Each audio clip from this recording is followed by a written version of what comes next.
Hello and welcome to the SCI Guys, the show where we talk about the crazy, weird, and wonderful stories from the science world. I'm Corey, and as always, I'm joined by my co-host, Jamp, Luke Cutforth, and special guest, Spice8Rack. Woo! Welcome. It's me! I'm here! This week, we're talking about a bounty of boyfriends, girlfriends galore, and a plethora of partners. But first, an Apple review. This one says, amazing, it is 5 stars, and it goes on to say, I always listen whilst making croissants, and you always make me laugh. Oh, okay, very specific. Very specific. How often is this person making croissants? It's croissant time. And a question for all of our audience, if you're listening on Spotify or Apple, go and use your eyes on YouTube and type in the answer to this question. Are you polyamorous, or would you be open to trying it? That's for you. The answer in the comments, please. Thank you. Go on. So, shall we start the show? Is that what we're talking about? That's today? what we're talking about. Yeah. Okay, that makes sense. Does explain why I'm here. That does explain why you're here. Yes. Why are you here? Why don't you explain to all of us and to our listeners and viewers why you're here? Hello, well, my name is Spice8Rack, otherwise known as Connor. Just get that out of the way early in case Corey starts referring to me as that and thus ruins the continuity. And I'm a polyamorous person. So since 2016, when I found out what polyamory was, I had never heard of it before then. I started having polyamorous relationships over the course of the last... Was that 6 years now? Gosh, I'm thinking about it. Is that maths? That's 6. Yeah, about 6 years, I think. Yeah, or that's... any number of years, because this is timeless. True vibes. But at least since time of recording, 6 years I've been being a polyamorous person in a variety of relationships, both polyamorous and monogamous. And yeah, it's been blooming lovely. I've had a lovely old time. Did need a bit of learning though. Did need to learn a few new skills, a few new tricks of the trade and all that good stuff. But otherwise, having a ball, my friends. Good to know. Very good. Well, glad you're here. So I'm going to ask a question to Jamp and Luke. Oh. What is the definition of polyamory? Oh, dear. Go on, Jan. You take it. It's having, or being able to have multiple partners. Mm-hmm. Having an interest in having multiple partners. And loving them all. And loving them all. Equally or unequally. You can have a favourite if you want. You can. Yeah. Yes, very true. Do you tell them? Do you tell the or do you tell the others?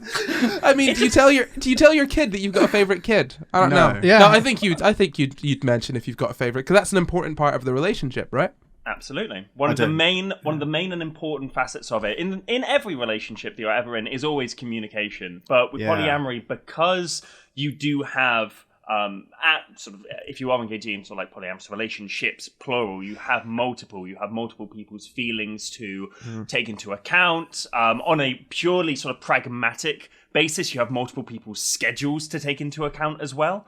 Like Google Sheets and Google Documents and Google Calendar. It's a polyamorous person's dream. Get to schedule everybody in. Oh, it's delightful. Are we in a polyamorous relationship? We are. We've got a shared Google Calendar. We do have a shared Google Calendar. Oh, that's sweet. And I do find myself telling Luke and Jamp each that they're my favourite, so that they I do have pit a favourite against one another. He never tells us that he loves everybody knows that a platonic polyamorous relationship or a polycule is called a podcast. That's the either that or a D&D campaign. Those are the two ones. Depends whether it's being recorded or not. Ooh la la. Cambridge Dictionary. I've gone to get the definition from Cambridge Dictionary, because actually defining polyamory can be kind of tough depending on who you're asking. So the practice of having sexual or romantic relationships with 2 or more people at the same time. That's what Cambridge Dictionary says. I think that's pretty good. A little bit limited, but I would say, and this is my perspective as well, based on the fact that a lot of times I do a lot of like political writing and political research, sometimes dictionary definitions of things that are considered outside of the sort of like Overton window of what is normal in society. Oftentimes the definition can be a little bit lax or a bit lacking. So, for example, the Cambridge definition, it said, could you quickly go over that one more time for me? The practice of having sexual or romantic relationships with 2 or more people at the same time. So I would go and say that it is entirely possible for you to be a polyamorous person and only be seeing one person at that time. Oh yeah, very true. Right. In the same capacity, and I want to preface this with the whole, the structure of relationship and sort of like sexuality within a relationship are two very, very different things. But in the same capacity as a bisexual, let's say a bisexual man exclusively dating a cis woman, for example, that is not in any capacity denying that the guy in that relationship is a bisexual person. Just because they are only seeing one person of one gender doesn't mean that they aren't attracted to people of other genders at the same time. So I would say that, that's my perspective on that definition. I just think that definition, though, I would have thought, or expected at least, that polyamory requires that everybody who's being polyamorized is sort of in on it. Jesus. Because that definition covers people who are having affairs. And would those people who are having affairs be considered polyamorous? Very interesting. So I would say absolutely not, first and foremost, but I completely missed that. You're quite correct. That definition very much does cover the act of having, because consent is never in any capacity brought up in that definition. Yeah. And that's exceptionally important. If you call yourself a polyamorous person and you have a partner and you start romantically, sexually seeing another person without telling that partner, then that is cheating. It doesn't matter if you're a polyamorous person. It doesn't matter if you're both polyamorous. It doesn't even matter unless you've pre-established that is a fine thing to do in the relationship, which from my perspective would be a terrible idea. But if you had done that, it would be fine. But if you haven't, no, that's just cheating. That's just an affair. I think the difficulty is that when we talk about polyamory, people don't think about it in the correct way, or people think about it in a way that limits their understanding of it. So you're talking about consent in polyamory, and the only reason that we need to explicitly say that is because people would assume that you don't need to have consent from all parties. Do you know what I mean? Yeah. So, I mean, really, when we think of polyamory, it's the same as any relationship. All relationships have boundaries and limitations and agreements between people that are in them.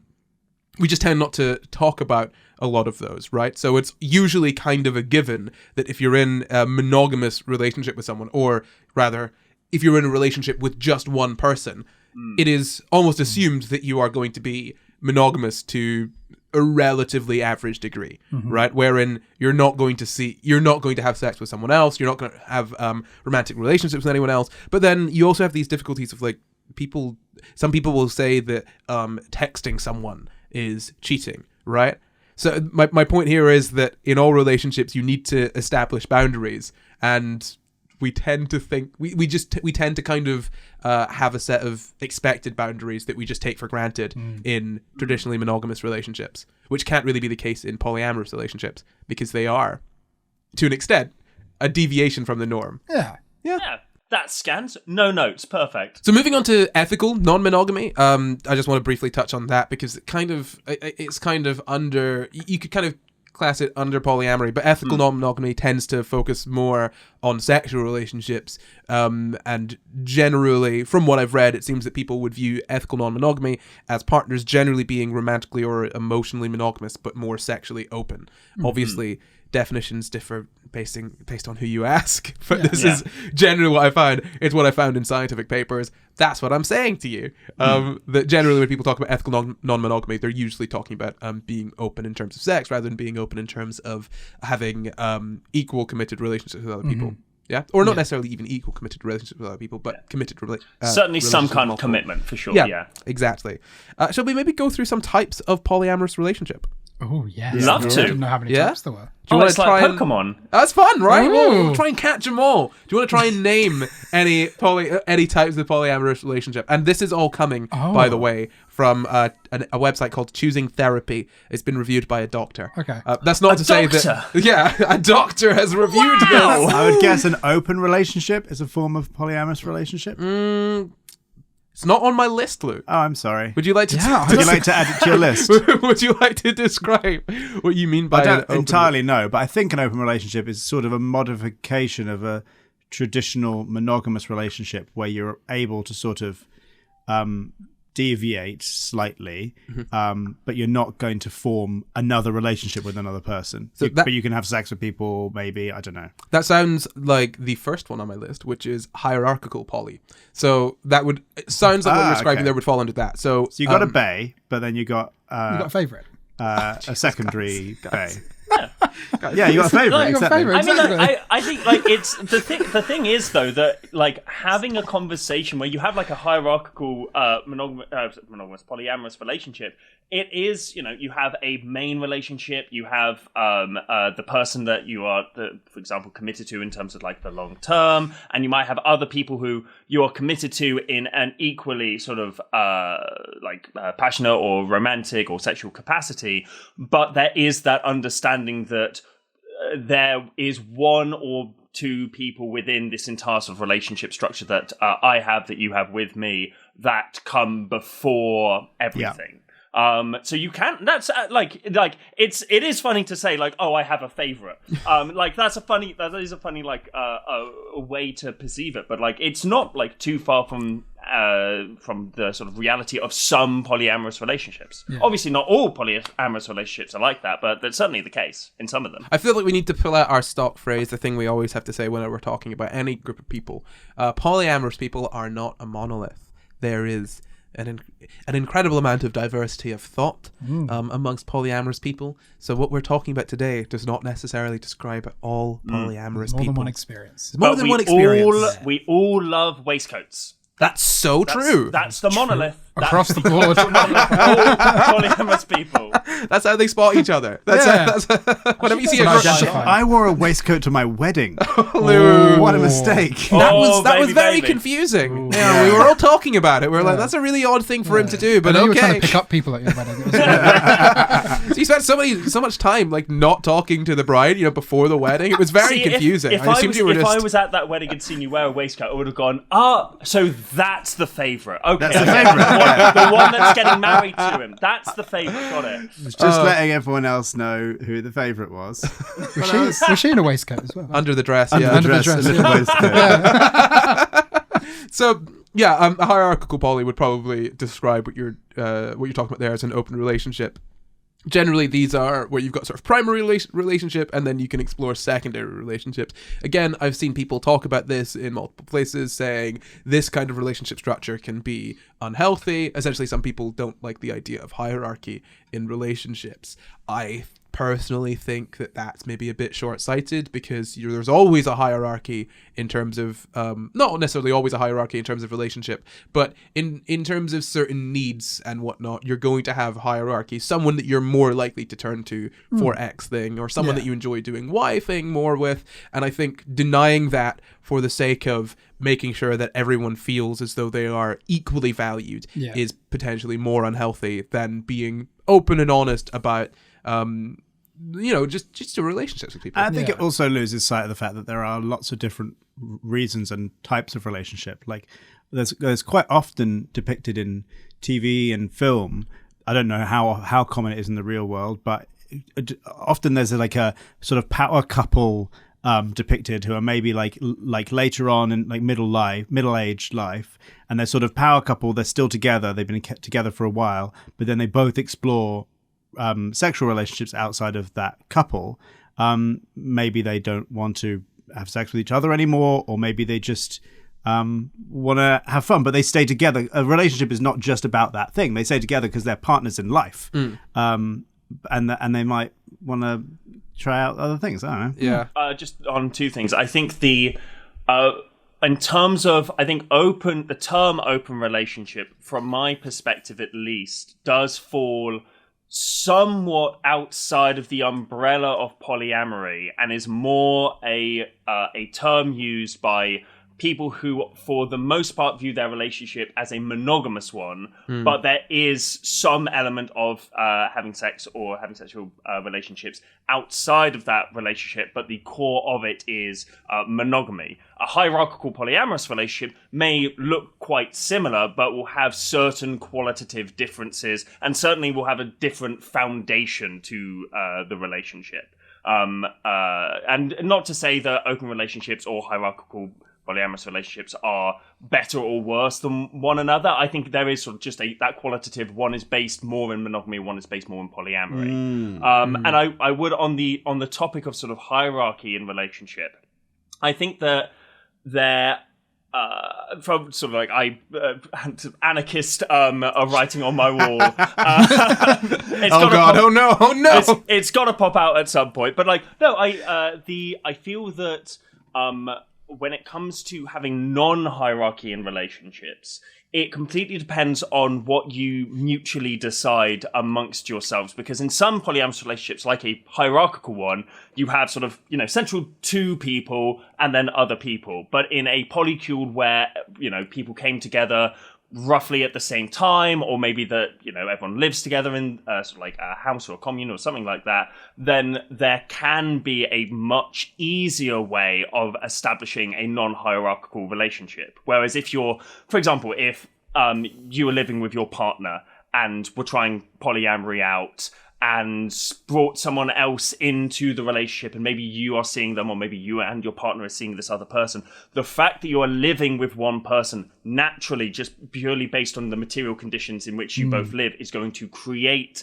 a hierarchy, as opposed to hierarchies naturally occurring within relationships. It's more sort of a case of the conditions in which you find yourself. Right. Yeah, I mean, I guess my point is not that hierarchy is necessary in relationships or is inevitable in relationship necessarily, just that I guess anyone advocating this type of relationship is wrong.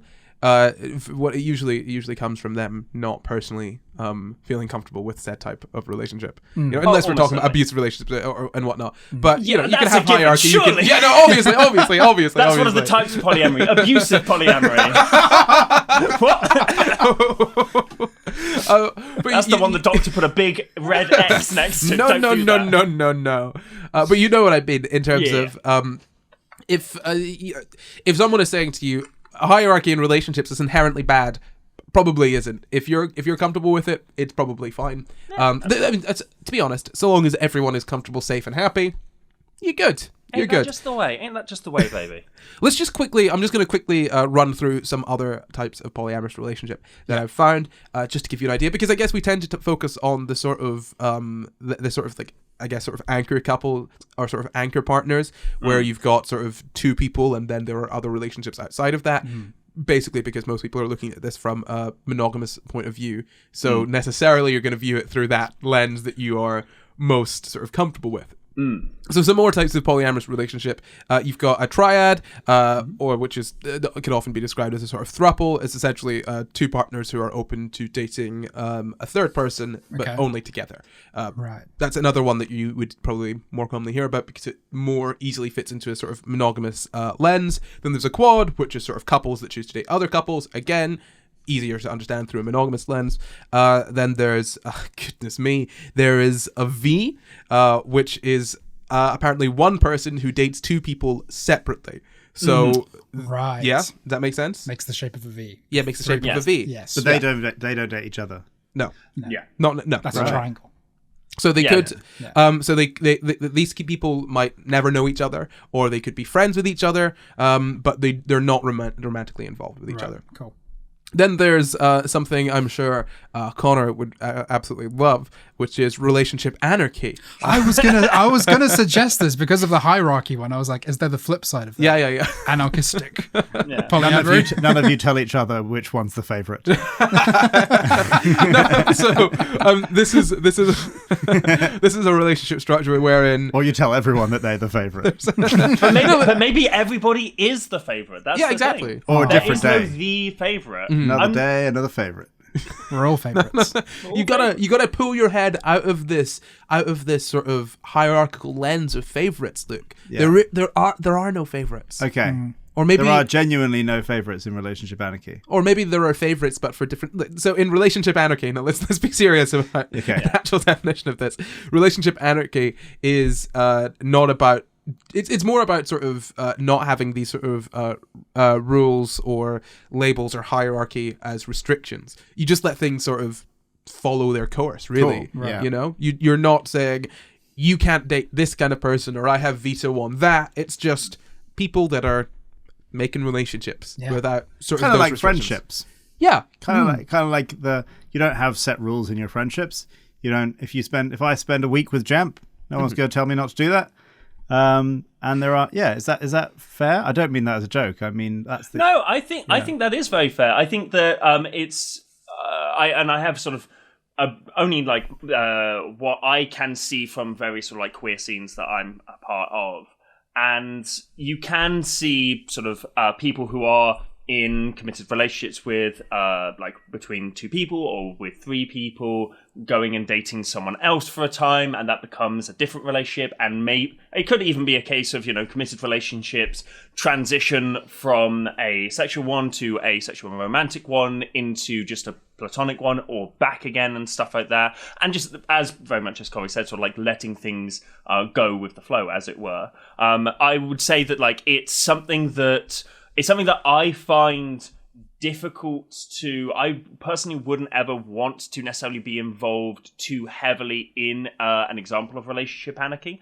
First off, I'm not an anarchist. But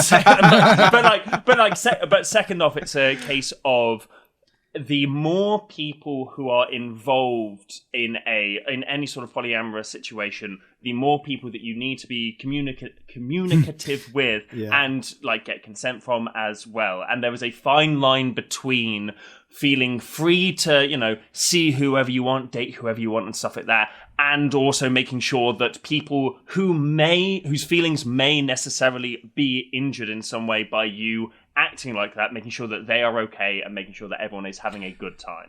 I mean, to kind of bring it back to friendships, to use that as a sort of easier way of understanding it. You could be friends with as many people as you want, really, but if you start having more and more friends, you're going to need to spend more time with those friends and necessarily less time with other friends. Yeah. So that could then mean merging those friendships so that you become a group of friends who spend more time together, and then everyone gets to spend that time with you.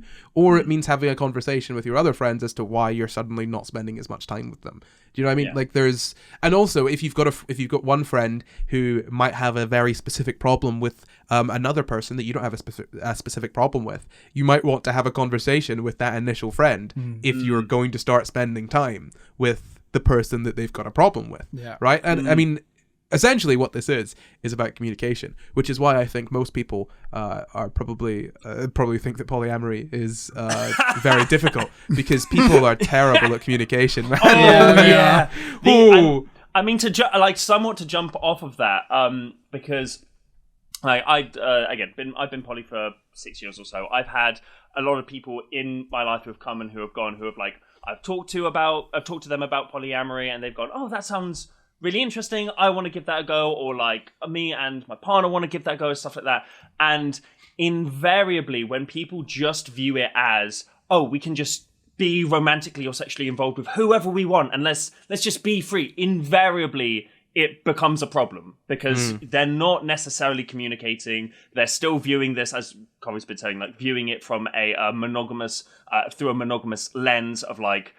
For example, I've known people who have started being polyamorous or opened their relationship up in some sort of poly capacity, and then been anxious about telling their partner that they are sort of romantically or sexually attracted to, or even involved with another person, because in their head they're like, oh, but what if that makes them uncomfortable, and what if they consider that cheating and stuff like that. And so rather than having that conversation and kind of having that confrontation and that potential uncomfortability, they then just go, I simply won't say anything.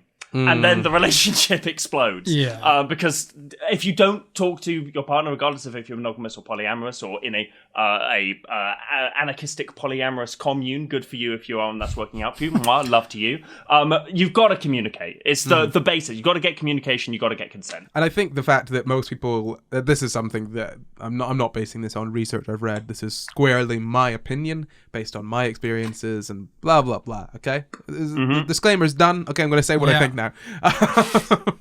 So I feel that most people fall back on the fact that they are in traditional relationships as an excuse to not have conversations with each other that they might need to have. So people aren't necessarily as communicative as they need to be about their feelings or anything in the relationship, because they're basically just following a standard sort of model of how relationships go, right? They just have assumptions and expectations, and they don't bring up when there are problems. Yeah. I feel like that's why you see a lot of jokes from straight men that hate their wives, because so many jokes. why did you marry her if you don't like spending time with her? When she talks. It's like, or people that are like, my husband never does anything romantic for me. Have you communicated it to him in a way that he understands? Or have you asked him why he's not able to do that for you? Yeah. And if all of these things are the case, why did you marry a man that doesn't fulfill your needs? Like, just speak to people. That's what I'm supposed to do. That's my job. You even see this when it comes to sort of sexual relationships as well. You know, people just don't know how to have sex with each other. Yes. Both of them to enjoy it. It's actually Speak for yourself. Shocking. Oh, sorry. It was right there. Sorry, who's people? A friend of mine, someone that was speaking to someone very close to me, who I won't name. Definitely not me. Asking for a friend. Sorry.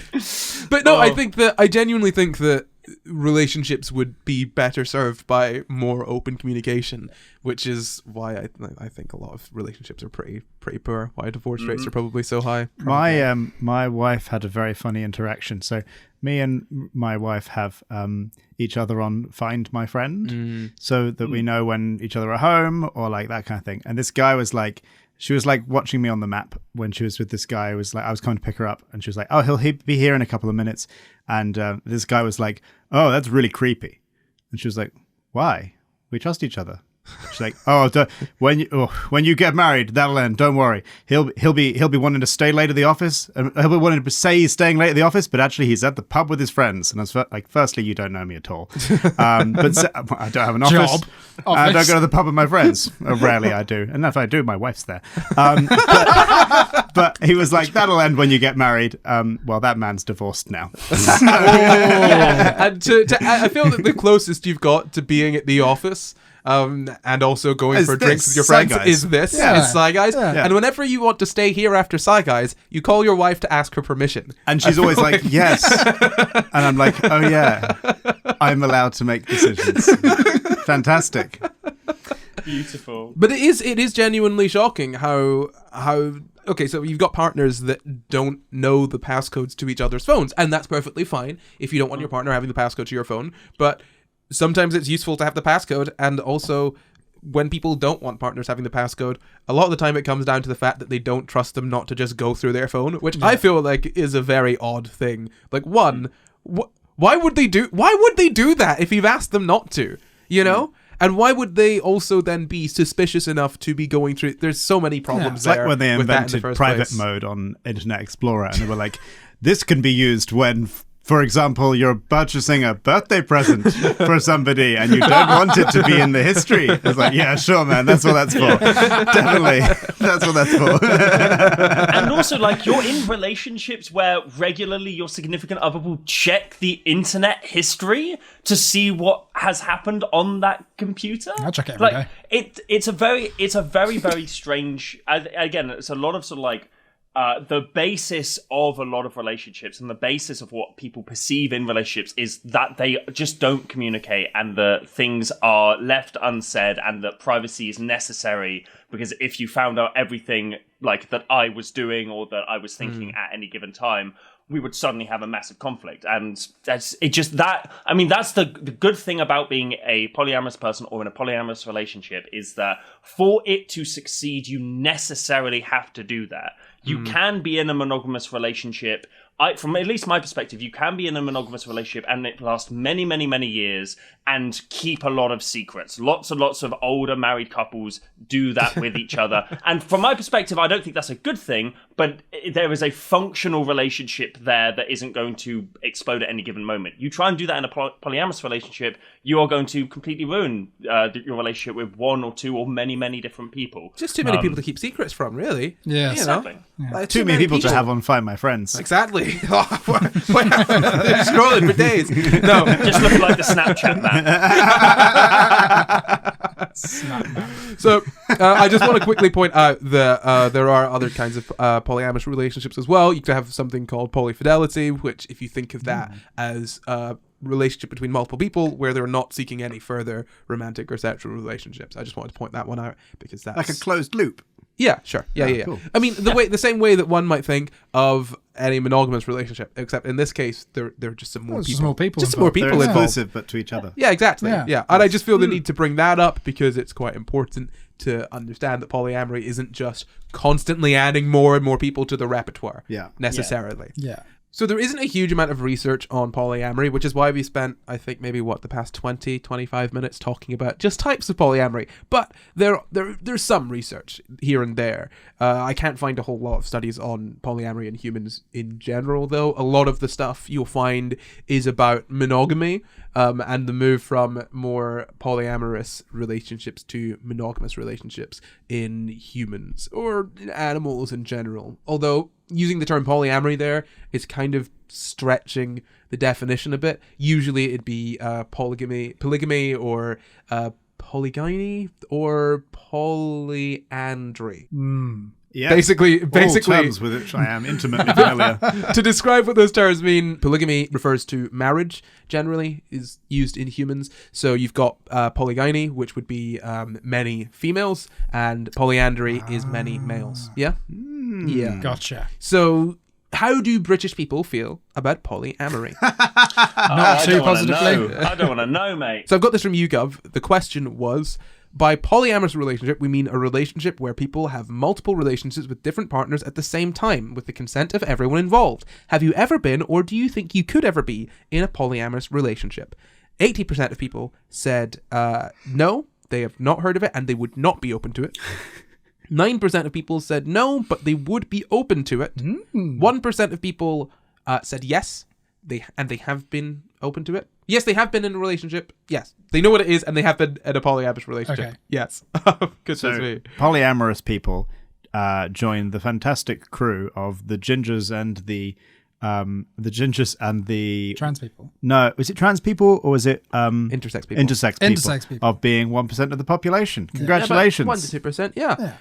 Well, that's not necessarily true though, because there's also people who are currently in a polyamorous relationship and obviously would be in a polyamorous relationship, and some others. But you can find this on YouGov. It's all linked below. Essentially, what you can take away from this is that 80% of people have not been in a polyamorous relationship and do not want to be in a polyamorous relationship in the UK, which leaves 20% of people to pick from. Maybe. Or to try and convince. Or 20% of people who have been, there's also some of those 20% that have been in a polyamorous relationship and wouldn't want to do it anymore.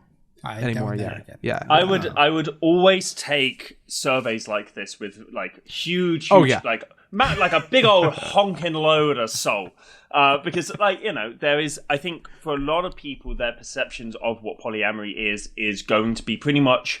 I mean, as someone who has used dating apps as a polyamorous person in the past, the amount of people who I've sort of matched with and had a conversation with, who I've then talked about, I put polyamorous in my bio and stuff like that. And for the majority of people who match, they understand what that is and they're cool with it. But for the few who know what it is, but aren't cool with it, I've had so many people don't know what it is and have matched with me.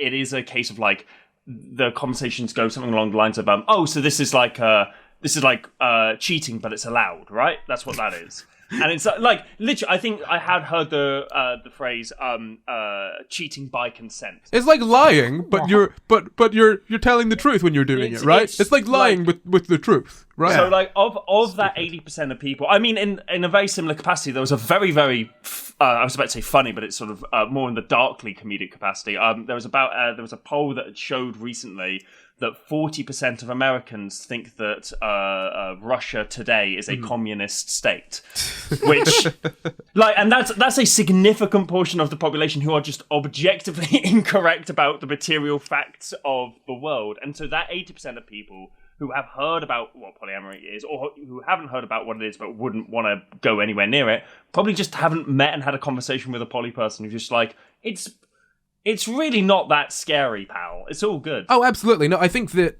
when it comes to polyamory, I feel like it's one of those things that is somewhat, as you said, not very well understood. And so people are very hesitant to try it out, I guess.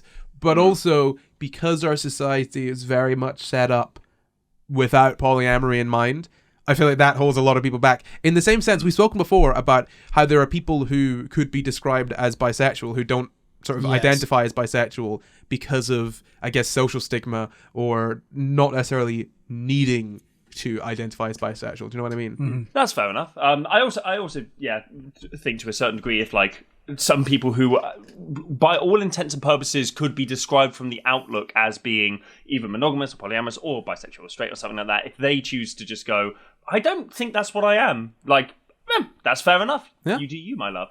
So let's talk about the prevalence. How prevalent do you think polyamory is in America? Because that's what I've got the stats for. Not very. Not very? Can you put numbers on not very? 1%.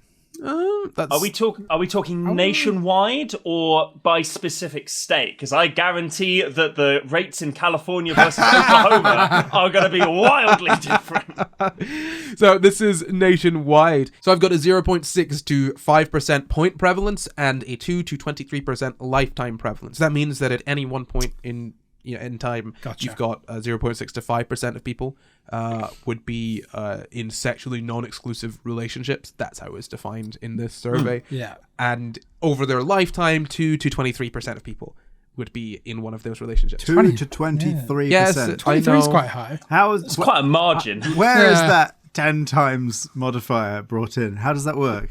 Woodstock. Look, this is.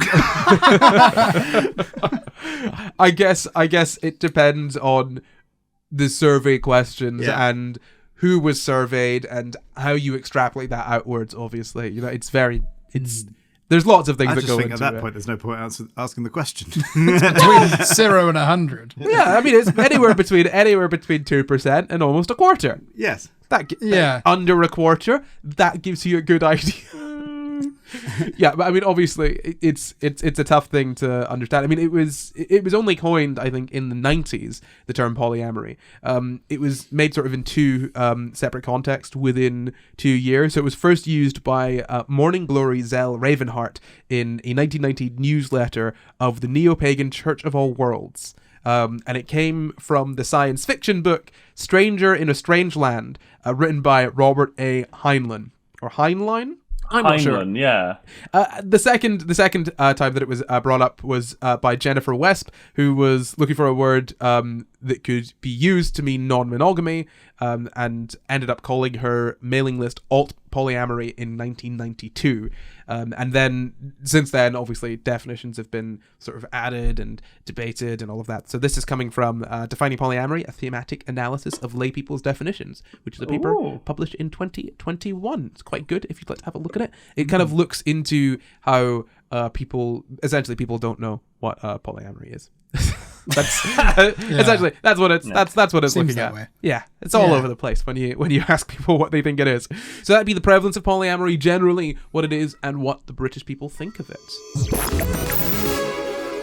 Ding-a-ling-ling, is that the ad bell? It sure is. It's the ad bell. Well, the ad gods have asked us to promote our Patreon on this episode. Hell yes. Thanks to our patrons over at patreon.com/SciGuys. You get SciGuys every single week, but if you become a patron, you can get a whole host of other things. What can they get if they join our Patreon? An extra episode a month. You can get access to our super secret Patreon podcast, After Dark. Just because SciGuys has ended doesn't mean the conversation has. That's right, and you can also vote on episode topics, submit episode topics for the vote, and some patrons can just get rid of democracy altogether and tell us exactly what episode they want us to make. You get bonus clips, behind the scenes stuff, lots of cool stuff over on our Patreon. You should definitely go and check it out right now. Patreon.com/SciGuys. Don't miss it.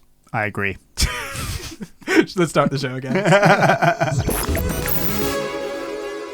Let's talk about animals, because a lot of animals are not monogamous. Oh, okay. Are badgers monogamous? Why do you ask questions like that? I don't know.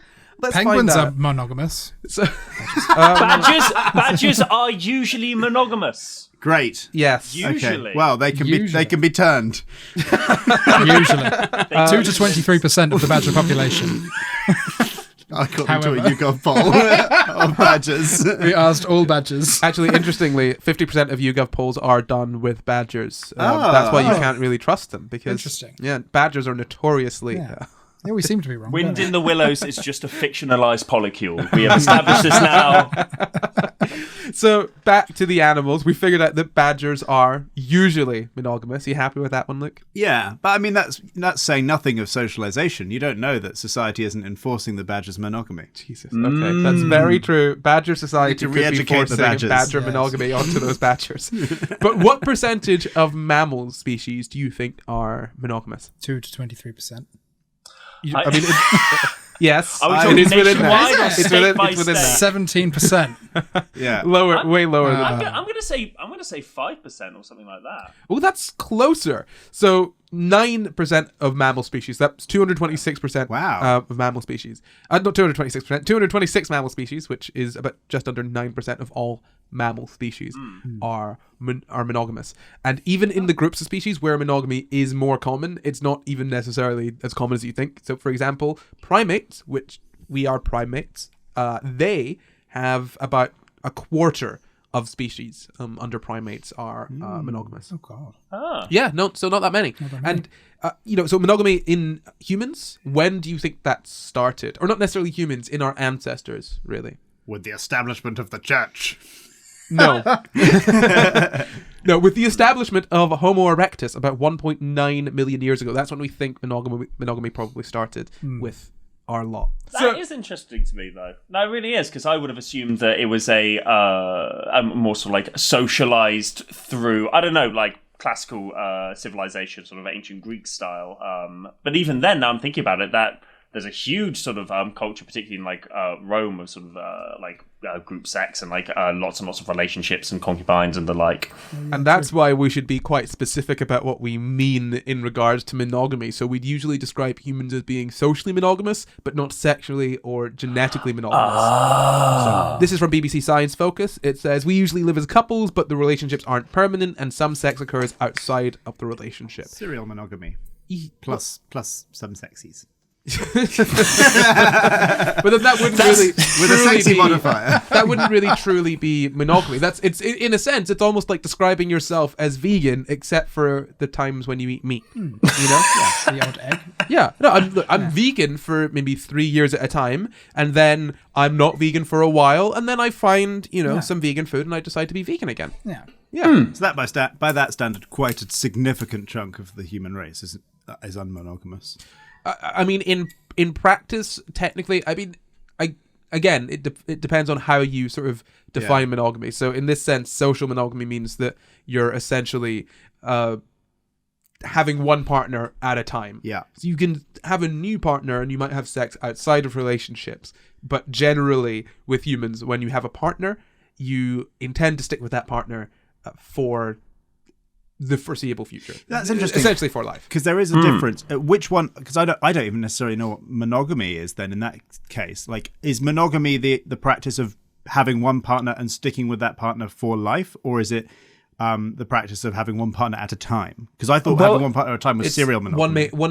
So serial monogamy means one partner after the other. So when something is serial, it means one after the other, after the other, after the other sort of thing. So serial monogamy would generally be used to describe someone that is hopping directly from relationship to relationship with not much time in between. That's how my mum would describe me. Yeah. That makes sense.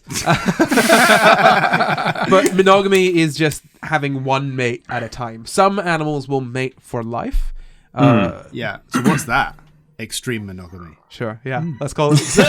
Let's go with that. I mean, I don't know if there's. I mean, usually I just hear That's what people, penguins do, don't they? mating for And life. swans. Well, birds tend to be. Swans birds don't like make out a bit and then go like, nah, not for me, and then carry on. The first one, they're like, oh, perfect. Yeah, you're for me. Oh, cracking. 90% of birds are monogamous. Damn. 90%. Yeah.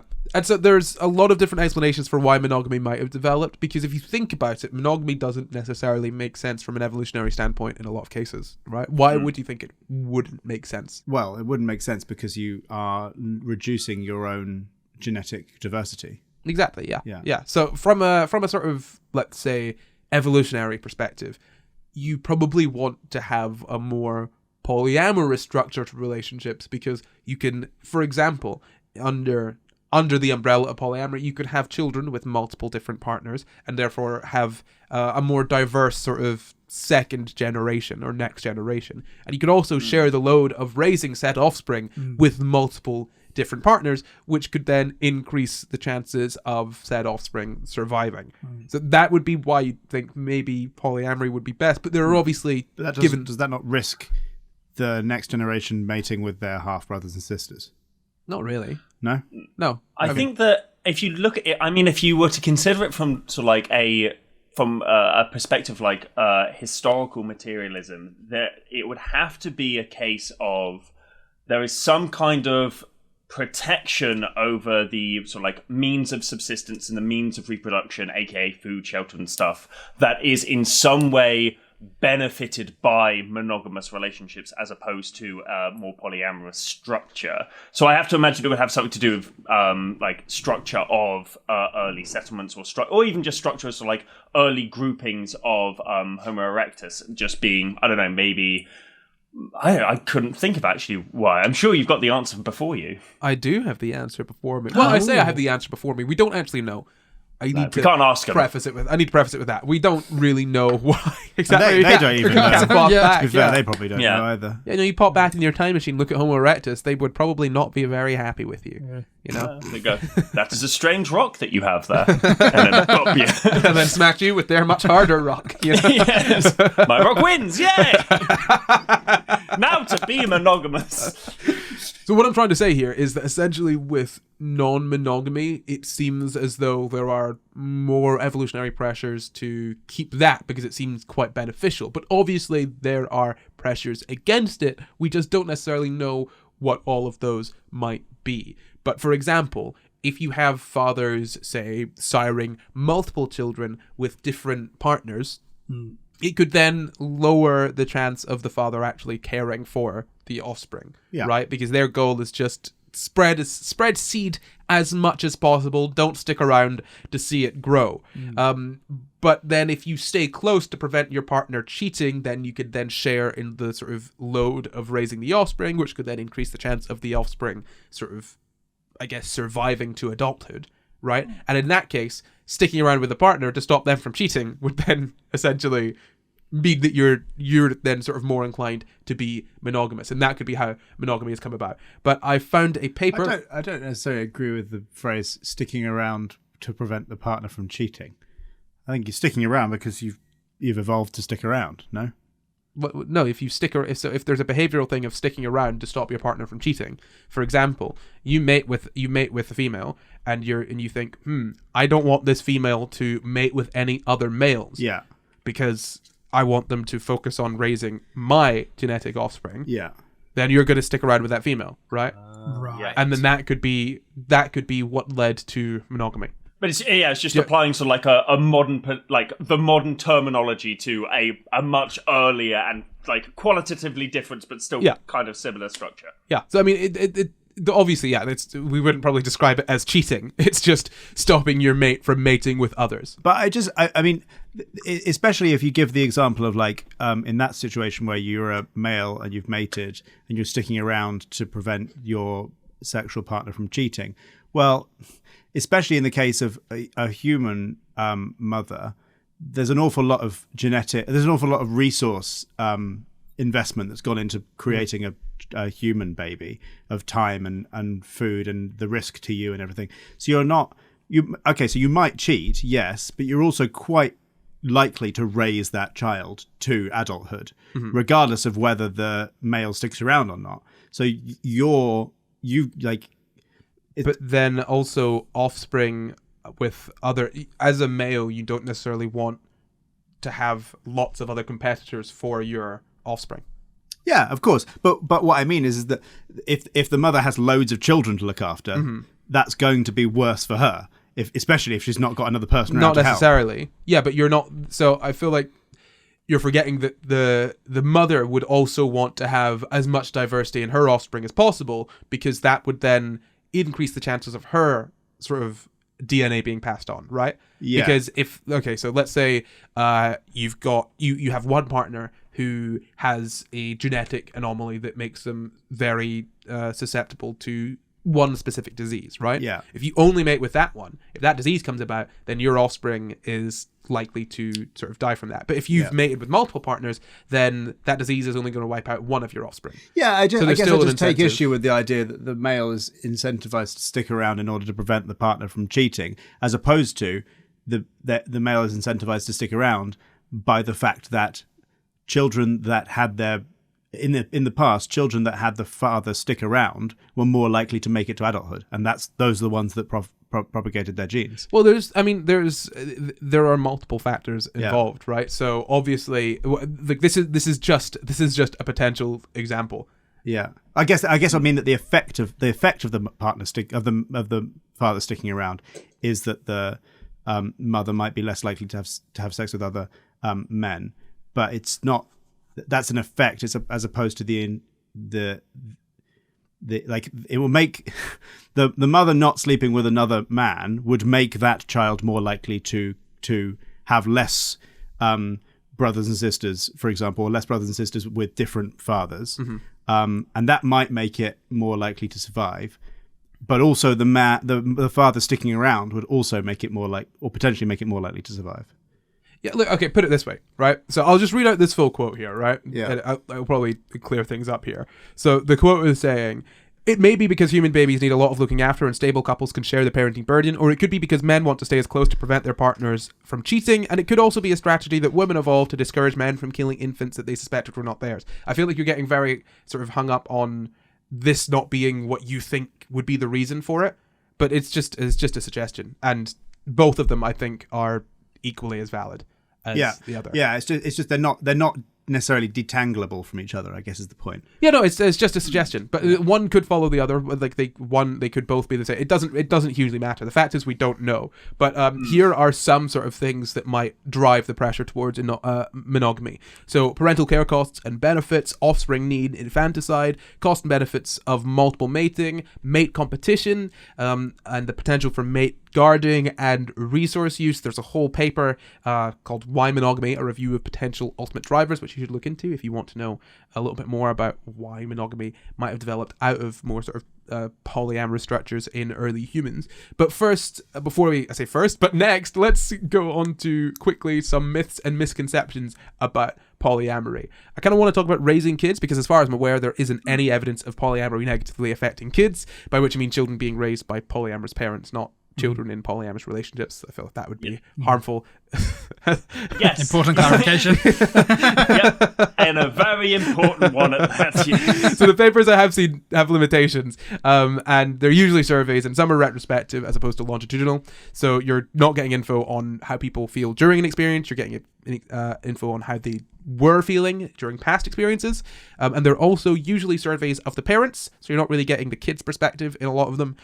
So there are all those limitations. It's not necessarily great, but I have found one from 2013 which was done on over 100 families, and they actually interviewed the children, and they found that there generally wasn't a negative impact on them at all. Most kids that were sort of between, I think, the ages of 5 to 8 even knew that most of them didn't even know that there was a difference between their family and other families. As they get older, towards being more teenagers, they are more sort of, hey, this is how my family is. I don't have a problem with it. If you've got a problem with it, then that's your problem, sort of thing. The parents had said there were some issues with raising a family with polyamorous relationships, but there were also lots of benefits. I mean, you could share childcare amongst multiple people, and realistically, if you think about it, this isn't very different to having a sort of blended family, right? Two parents divorce and then get remarried, and then you've got multiple kids and lots of different sort of relationships there. The difference there really is that there's not one sort of there's not a romantic relationship joining the two sets of parents. There's a past romantic relationship, which is now a platonic one would assume, but it's similar in structure in the sense that you have multiple adults raising multiple children. You know what I mean? So in these situations, is it obviously there'll be different ones like there'll be differences, but this is both sort of almost like from the child's perspective, it looks like a monogamous relationship, but the parents might also have other partners, but the parents live together, and also possibly relationship structures whereby there are more than two adults in the home or more than 2 adults who regularly look after the child. Yeah, so what it says about that is that kids usually don't think of adults in terms of their relationships with each other. They don't think, this is my dad and this is my dad's boyfriend. They think, this is my dad and this is the guy that brings me Legos. He's very cool and I like him. Yeah. You know, like kids aren't sitting there thinking about what your relationship with a person is. They're thinking what their own relationship with a person is. Yeah, I feel like we tend to forget about that because kids talk about their mum and their dad. But kids don't talk about their mum and their dad in terms of them being husband and wife. Yeah. Kids talk about their mum and their dad in terms of, this is my mother. This is my and this mum. is my father. This is my dad. Yeah. Whatever's going on between them, I don't know or care about. They are mine. There's nothing intrinsically... So there's nothing intrinsic about a kid sort of just coming to the conclusion of, wait a minute, this isn't a heterosexual monogamous relationship between 2 married people. What's going on here? Like, no kid is like thinking like that in any capacity. That's something very much imparted upon them by society. Absolutely. Provided the relationship works out, which I'm very, very grateful that study exists, because I didn't know that there was any study that proved that it was not a harmful thing. But I imagine that there are difficulties and benefits to it in the same way that a monogamous raising of a child would be beneficial or difficult in different ways. Yeah, absolutely. That's exactly what the parents were saying in response to this, that there are benefits and there are drawbacks. But there's obviously not more drawbacks than there are benefits, to the point where they're saying we can't do this anymore. Obviously it's different between people. I would say though that I don't think this necessarily proves that there is no harm. I wouldn't go as far to say that. I mean, they did look at 100 families. They did talk to the kids. It's just one study. There are limitations. Further studies are needed. But I think it's safe to say there aren't any studies that show that there is specific harm done to children when they're raised by a sort of polyamorous family. Polyamory. Polyfamily. See, what we've done now is we've combined it in a portmanteau in such a way that it just forms the original word. Genius! Well, perfect. So yeah, I mean, look, there doesn't seem to be any evidence showing that kids are negatively impacted by being raised by multiple people. As they say, it takes a village to raise a child, so why don't you just kiss the rest of the village. Yeah, kiss the whole village. Kiss the whole village. So come raise my baby. Before we finish off today, I want to talk a little bit about the stigma that polyamorous people face. There are some effects of it. I'm sure Connor can enlighten us on those, but I just briefly want to touch on a couple that I've read specifically about. There is a sort of known amount of stress that comes with being polyamorous, not just in general with dealing with multiple relationships, but instead dealing with the sort of societal expectations and reactions to your relationships. And there's also the main one is the lack of access to certain rights. So marriage and children, all of these sort of things are set up for 2 people. And if you are more than 2 people, well, pick your favorite. Form a company. Form a partnership, which can be seen as a single person nowadays. Yes, it's one agent. But yeah. I mean, Connor, do you want to elaborate on any of that at all?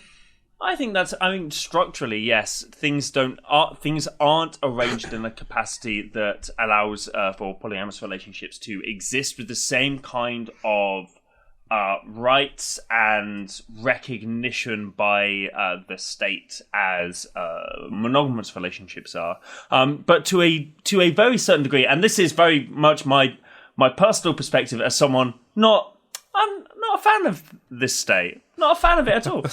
I think that to a certain degree that there isn't. This is less a capacity of monogamous couples are privileged in having all of this stuff, and polyamorous couples aren't. I think it's more of a case of actually the entire system itself needs a major rework. The idea that, I mean, for example, the idea of like having when you get married, you get tax credits or deductibles on your tax if you decide to marry another person. Like, that's a wild incentive to engage in a practice that many people, I'm sure, would otherwise probably not want to necessarily do. It's a common thing that I hear, like all of my friends talking about, like with their partners, is like, oh, we can always get married for tax purposes. It's like, what is that? That's dreadful. So I think the idea that monogamous people are sort of more privileged in that capacity than polyamorous people is sort of the incorrect framing of it. It is more a case of seeing that the system itself has major faults in it. But in terms of more interpersonal issues, I know that, for example, whenever I have been seeing someone to the capacity of, like, we're meeting the family, or they tell their family about me, or the like. I know that it is often a difficult conversation to have with adults that just don't get it, who view it as just wrong, and that is difficult. Like, very. Like my mum, my dad, I've talked to them about it, and they are beautiful, lovely people. They've been incredibly accepting. Love that for them. Love that for me as well. But I know that isn't the norm. And it's sort of like, it's not just within dating as well, but there have been sort of relationships with friends that I found that when I talk about polyamory, they just sort of either view it as an inherently negative thing or a sort of childish thing that I'll grow out of at some point. I'm just like, oh, so when are you going to settle down? That kind of stuff. And it's, just very minor. And I could water off a duck's back. I don't really mind it because I'm secure in of myself of what I want and what I'm about. But I know that sort of like, for a lot of people, those sort of like consistent microaggressions are just horrible to have to deal with. On top of the systemic invalidity of one's relationships. Yeah. No, I mean, it's interesting that you bring that up. I mean, I've got a paper that you could probably check out down below that kind of talks a little bit about why they think there is this stigma against polyamory. I won't go too deeply into it, but essentially it talks about different ways that people tend to live their lives, sort of fast life history and slow life history. Essentially, fast life history is, is sort of doing lots of different things very early, sort of having lots of kids early on in your life. And slow life history is about taking a sort of more, I guess, slow, measured approach to your life events and having fewer children later on in life. And I think generally when you look at it, people that are polyamorous are made up more of people that sort of have fast life history.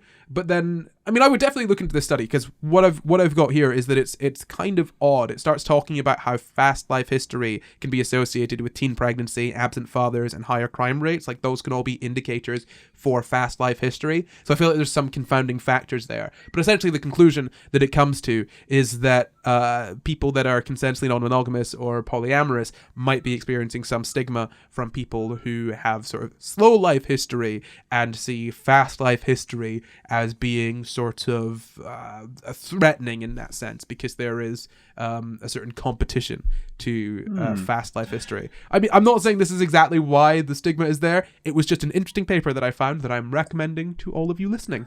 See, that's quite interesting, because on sort of like the topic of pregnancy specifically, I know that polyamorous people are some of the most sexually healthy people that I have ever met, because you need to go and get regular checkups if you're seeing multiple people, even if you aren't like having sex with multiple people, even if you're just seeing people in a romantic capacity, like the amount of like everyone who I know who was polyamorous, regular checkups at STD clinics just to make sure they are the first people to, oftentimes, when you find yourself like diagnosed with an STD, thankfully that's never been me, hallelujah, but like I know that a lot of people who have, they are instantaneously into people's messages and into text just being like, hey, this has happened, please go get yourself tested.